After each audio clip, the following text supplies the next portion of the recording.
ಶಿವಭಕ್ತ ಭೈರವ. ಭೈರವನು ಸಾಕ್ಷಾತ್ ಪರಶಿವನ ಅಂಶೀಭೂತನಾಗಿ ಆರಾಧಿಸುವ ಒಂದು ದೈವ. ಸುಮೇರು ಪರ್ವತದಲ್ಲಿ ಒಮ್ಮೆ ಬ್ರಹ್ಮನ ಅಧ್ಯಕ್ಷತೆಯಲ್ಲಿ ದೇವತೆಗಳು ಸಭೆ ಸೇರಿದರು. ದೇವತೆಗಳು ಬ್ರಹ್ಮನನ್ನು ಕುರಿತು ಅವಿನಾಶ ತತ್ವವು ಹೇಗಿರುವುದು, ಈ ತತ್ವದ ಅಧಿಪತಿ ಯಾರು ಎಂದು ಪ್ರಶ್ನಿಸಿದರು. ಆಗ ಪರಶಿವನ ಮಾಯೆಯು ಬ್ರಹ್ಮನ ಮೇಲೆ ಮುಸುಗಿ ಬ್ರಹ್ಮನು ದೇವತೆಗಳ ಪ್ರಶ್ನೆಗೆ ನೀಡಿದ ಉತ್ತರ ಸಮಂಜಸವಾಗಿರಲಿಲ್ಲ. ಬ್ರಹ್ಮನು ದೇವತೆಗಳ ಪ್ರಶ್ನೆಗೆ ನೀಡಿದ ಉತ್ತರವಾದರೂ ಏನು? ದೇವ ಋಷಿಗಳು ನನಗಿಂತಲೂ ದೊಡ್ಡವರೇನಲ್ಲ. ಸಕಲ ಜೀವರಾಶಿಗಳಿಗೆ ನಾನೇ ಆಧಾರ. ಸೃಷ್ಟಿಕರ್ತನು ಸ್ವಯಂಭೂ, ಅಜ, ಈಶ್ವರ, ಅನಾದಿ, ಭೋಕ್ತ, ಬ್ರಹ್ಮ ಹಾಗೂ ಅನಂತನು ನಾನೇ ಆಗಿರುವೆನು, ನಾನೇ ಶ್ರೇಷ್ಠನು ಎಂದು ಹೇಳಿದಾಗ ಮಹಾವಿಷ್ಣುವು ಬ್ರಹ್ಮನ ಅಭಿಪ್ರಾಯವನ್ನು ಒಪ್ಪಲಿಲ್ಲ. ಮಹಾವಿಷ್ಣುವಿನ ಅಭಿಪ್ರಾಯವೇ ಬೇರೆಯಾಗಿತ್ತು. ವಿಷ್ಣುವು ಬ್ರಹ್ಮನ ಉತ್ತರಕ್ಕೆ ಎದುರು ವಾದಿಸುತ್ತಾ, ನೀನು ನನ್ನ ಆಜ್ಞಾಧಾರಕನು, ನನ್ನ ಅಪೇಕ್ಷೆಯಂತೆ ಮಾತ್ರ ಸೃಷ್ಟಿ ಕಾರ್ಯ ಮಾಡುತ್ತಿರುವೆ. ಹೀಗಿದ್ದು ನೀನು ನನ್ನನ್ನು ಕಡೆಗಣಿಸುವುದು ಸರಿಯಲ್ಲ ಎಂದು ಹೇಳಿದನು. ಬ್ರಹ್ಮ ವಿಷ್ಣು ಇಬ್ಬರು ಹೇಳಿದ ಭಿನ್ನಾಭಿಪ್ರಾಯವು ದೇವತೆಗಳಿಗೆ ಆತಂಕವನ್ನು ಮೂಡಿಸಿತು. ಆಗ ಅಲ್ಲಿಗೆ ಆಗಮಿಸಿದ್ದ ವೇದಗಳ ಅಭಿಪ್ರಾಯವನ್ನು ಕೇಳಿದರು.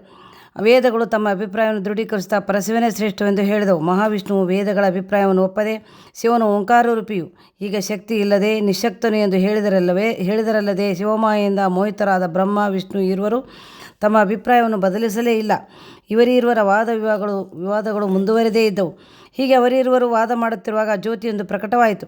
ಆ ಜ್ಯೋತಿಯು ಬ್ರಹ್ಮನ 5ನೆಯ ಮಸ್ತಕವನ್ನು ಸುಡತೊಡಗಿತು. ಆದರೂ ಬ್ರಹ್ಮನು ಶಿವನನ್ನು ಕಡೆಗಣಿಸಿ ಮಾತನಾಡುವುದನ್ನು ಬಿಡಲಿಲ್ಲ. ಶಿವನು ಆಗಲೇ ಪ್ರಕಟವಾಗಿ ಜ್ಯೋತಿ ರೂಪದನಾಗಿದ್ದ ಭೈರವನನ್ನು ಕುರಿತು, ಭೈರವ, ನೀನು ಈ ಬ್ರಹ್ಮನ ಅಹಂಕಾರ ಇಳಿಸು. ನೀನೇ ಕಾಲಭೈರವನು. ಕಾಲನು ಸಹ ನಿನಗೆ ಹೆದರುತ್ತಾನೆ. ನಿನಗೆ ಕಾಳೀಪುರದ ಅಧಿಪತ್ಯವನ್ನು ನೀಡುತ್ತೇನೆ. ಅಲ್ಲಿ ಪಾಪಿಗಳನ್ನು ದಂಡಿಸು. ಚಿತ್ರಗುಪ್ತನಿಂದ ಪಾಪಿಗಳ ಪಾಪ ಕಾರ್ಯಗಳನ್ನು ಬರೆಸು. ಈ ಎಲ್ಲ ಅಧಿಕಾರವನ್ನು ಶಿವನು ಭೈರವನಿಗೆ ನೀಡಿದನು. ಶಿವನ ಆಜ್ಞೆ ಪ್ರಕಾರ ಭೈರವನು ತನ್ನ ಕಾಲಿನ ಹೆಬ್ಬೆರಳಿನಿಂದ ಬ್ರಹ್ಮನ 5ನೇ ಶಿರವನ್ನು ಕತ್ತರಿಸಿದನು. ಇದೀಗ ಬ್ರಹ್ಮನಿಗೆ ಜ್ಞಾನೋದಯವಾಯಿತು. ಅವನು ಶತರುದ್ರೀಯ ಮಂತ್ರದಿಂದ ಶಿವನನ್ನು ಧ್ಯಾನಿಸಿದನು. ಬ್ರಹ್ಮನ ಅಹಂಕಾರ ಅಳಿಯಿತು, ಜ್ಞಾನೋದಯವುಂಟಾಯಿತು. ಆಗ ಶಿವನು ಪ್ರಸನ್ನಾಗಿ ಅವರಿಗೆ ಅಭಯವಿತ್ತನು. ನಂತರ ಭೈರವ ಮೂರ್ತಿಯನ್ನು ಕುರಿತು, ನೀನು ಬ್ರಹ್ಮ ವಿಷ್ಣು ಇಬ್ಬರನ್ನೂ ಕ್ಷಮಿಸು. ಬ್ರಹ್ಮ ಕಪಾಲ ಧರಿಸಿ ಭಿಕ್ಷೆ ಮಾಡು. ಬ್ರಹ್ಮಹತ್ಯೆ ದೋಷವನ್ನು ಪರಿಹರಿಸಿಕೊ. ಬ್ರಹ್ಮಹತ್ಯ ಎಂಬ ಕನ್ಯೆಯೊಡನೆ ಕಾಶಿಗೆ ಹೋಗು ಎಂದು ಶಿವನು ಭೈರವನಿಗೆ ಆಜ್ಞೆ ನೀಡಿದನು. ಭೈರವನು ಬ್ರಹ್ಮಹತ್ಯಾ ಪಾಪ ನಿವಾರಣೆಯ ಉದ್ದೇಶದಿಂದ ಕಾಶಿಗೆ ಬಂದನು. ಅಲ್ಲಿ ಕಾಪಾಲಿಕಾ ವ್ರತವನ್ನು ಆಚರಿಸಿದನು. ಕಪಾಲವನ್ನು ಧರಿಸಿ ಭಿಕ್ಷೆ ಬೇಡಿದನು. ಒಮ್ಮೆ ಪರಶಿವನು ಕಾಪಾಲಿಕಾ ವೇಷವನ್ನು ಧರಿಸಿ ವೈಕುಂಠಕ್ಕೆ ಹೋದನು. ಶಂಕರನ ರೂಪದಲ್ಲೇ ಭೈರವನು ಬರುತ್ತಿರುವನೆಂದು ವಿಷ್ಣುವು ತಿಳಿದು ಅವನನ್ನು ಸತ್ಕರಿಸಿದನು. ವಿಷ್ಣು ಹಾಗೂ ಲಕ್ಷ್ಮಿಯರು ನಾವಿಬ್ಬರೂ ಧನ್ಯರು ಎಂದುಕೊಂಡರು.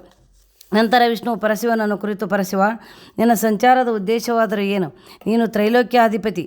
ಕಪಾಲಿಕನಾಗಿ ನೀನು ಭಿಕ್ಷೆ ಬೇಡುವ ಉದ್ದೇಶವಾದರೂ ಏನು? ನನ್ನ ಈ ಒಂದು ಸಮಸ್ಯೆಯನ್ನು ಬಗೆಹರಿಸು ಎಂದು ಬೇಡಿದನು. ಅದಕ್ಕೆ ಪರಶಿವನು ಉತ್ತರ ನೀಡುತ್ತಾ, ನಾನು ನನ್ನ ಉಂಗುಷ್ಟದಿಂದ ಬ್ರಹ್ಮನ 5ನೇ ಶಿರವನ್ನು ತೆಗೆದನು. ಇದೊಂದು ಬ್ರಹ್ಮಹತ್ಯೆ ಎಂದೇ ನಾನು ಭಾವಿಸಿದೆ. ಇಂತಹ ಬ್ರಹ್ಮಹತ್ಯಾ ದೋಷದ ಪರಿಹಾರಾರ್ಥವಾಗಿ ನಾನು ಈ ಕಾಪಾಲಿಕಾ ವ್ರತವನ್ನು ಆಚರಿಸುತ್ತಿದ್ದೇನೆ ಎಂದನು. ವಿಷ್ಣುವಿಗೆ ಸಮಾಧಾನವಾಯಿತು. ಅವನು ಶಿವನನ್ನು ಸ್ತೋತ್ರ ಮಾಡುತ್ತಾ, ನಿನ್ನ ಮಾಯೆಯಿಂದ ನಾನು ಮುಗ್ಧನಾಗಿದ್ದೇನೆ. ನಿನ್ನ ದರ್ಶನದಿಂದ ನಾನು ಧನ್ಯನಾದೆ. ನಿನ್ನ ಲೀಲೆಯು ವರ್ಣಿಸಲು ಅಸದಳ. ನನ್ನ ಹಾಗೂ ಬ್ರಹ್ಮನ ಲೀಲೆಗಳೆಲ್ಲವೂ ನಿನ್ನ ಸಂಕಲ್ಪವೇ ಆಗಿವೆ ಎಂದು ವಿಷ್ಣು ಹೇಳಿದನು. ನಂತರ ಶ್ರೀಲಕ್ಷ್ಮಿ ತನ್ನ ಮನೋರಥಿ ಎಂಬ ಹೆಸರಿನ ವಿದ್ಯೆಯನ್ನು ಭೈರವನ ಕಪಾಲ ಪಾತ್ರೆಯಲ್ಲಿ ಹಾಕಿದಳು. ನಂತರ ಭೈರವ ರೂಪಧಾರಿ ಶಿವನು ಬೇರೆಡೆಗೆ ಹೋದನು. ಭೈರವನೊಡನೆ ಬ್ರಹ್ಮಹತ್ಯೆಯೂ ಹಿಂಬಾಲಿಸುವುದನ್ನು ತಪ್ಪಿಸಲು ವಿಷ್ಣುವಿನಿಂದ ಸಾಧ್ಯವಾಗಲಿಲ್ಲ. ಭೈರವನು ವಿಷ್ಣುವಿನ ಸೌಜನ್ಯತೆಗೆ ಮೆಚ್ಚಿ ವರ ನೀಡಲು ಮುಂದಾದನು. ವಿಷ್ಣುವು, ನನಗೆ ನಿನ್ನ ಪಾದ ವಿಯೋಗವಾಗದಿರಲಿ ಎಂಬ ವರವನ್ನು ಪಡೆದನು. ನಂತರ ಭೈರವನು ಕಾಶಿಗೆ ಹೋದನು. ಅಲ್ಲಿ ಬ್ರಹ್ಮನ ಶಿರಸ್ಸು ಭೈರವನ ಕೈಯಿಂದ ಭೂಮಿಗೆ ಬಿದ್ದು ಹೋಯಿತು. ಅದು ಬಿದ್ದ ಸ್ಥಳದಲ್ಲಿಯೇ ಕಪಾಲ ವಿಮೋಚನ ಎಂಬ ಪುಣ್ಯತೀರ್ಥ ಉಂಟಾಯಿತು. ಇದೇ ಕಪಾಲ ವಿಮೋಚನ ಪುಣ್ಯತೀರ್ಥದಲ್ಲಿ ಸ್ನಾನ ಮಾಡಿ ವಿಶ್ವೇಶ್ವರನನ್ನು ಪೂಜಿಸಿದವರಿಗೆ ಸಕಲ ಪಾಪ ನಿವಾರಣೆಯಾಗುವುದು.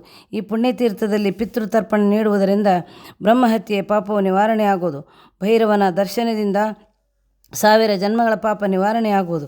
ಈ ಭೈರವೋತ್ಪತ್ತಿಯ ಪುರಾಣವನ್ನು ಭಕ್ತಿಯಿಂದ ಆಲಿಸುವವರು ಸೆರೆಮನೆಯಲ್ಲಿ ಇದ್ದದ್ದಾದರೆ ಅವರು ಸೆರೆಮನೆ ವಾಸದಿಂದ ಆದಷ್ಟು ಬೇಗ ಬಿಡುಗಡೆ ಹೊಂದುತ್ತಾರೆಂದು ಮುನೀಶ್ವರನು ಋಷಿಮುನಿಗಳಿಗೆ ಹೇಳಿದರು.